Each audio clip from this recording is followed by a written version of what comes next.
Norway के दारुल हुकूमत Oslo में एक छोटा सा लम्हा अचानक बड़ा सियासी तूफान बन गया।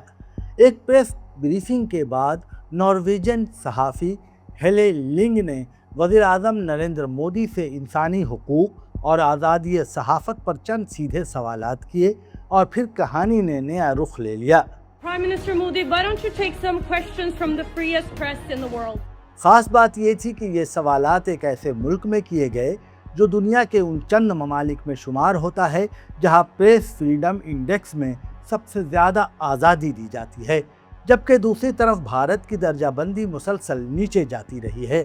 सहाफ़ी के सवालात में ये नुक्ता भी शामिल था कि अगर नॉर्वे जैसे मुल्क में खुलेआम सवाल किए जा सकते हैं तो फिर भारत जैसे बड़े जमहूरी मुल्क में आज़ाद प्रेस कॉन्फ्रेंसेस और गैर स्क्रिप्टेड सवालात क्यों कम दिखाई देते हैं।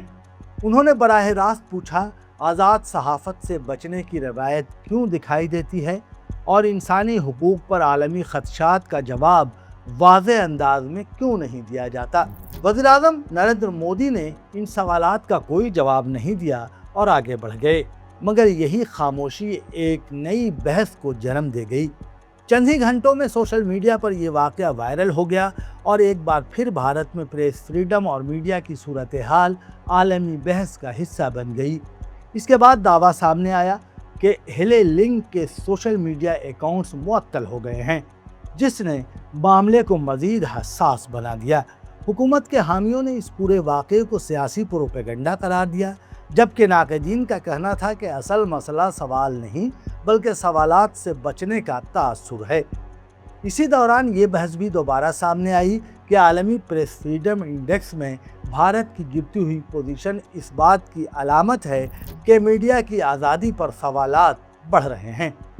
ये मुख्तसर सा वाक़या अब सिर्फ एक सहाफ़ी और वज़ीर आज़म के दरमियान सवाल जवाब नहीं रहा, बल्कि एक बड़ी अलामत बन चुका है, जहाँ एक तरफ मुकम्मल प्रेस आज़ादी के दावे हैं और दूसरी तरफ वो सवालात जो बार बार वही पुराना सवाल दोहराते हैं कि क्या ताकत के सामने सच पूछना वाकई आसान नहीं रह गया है।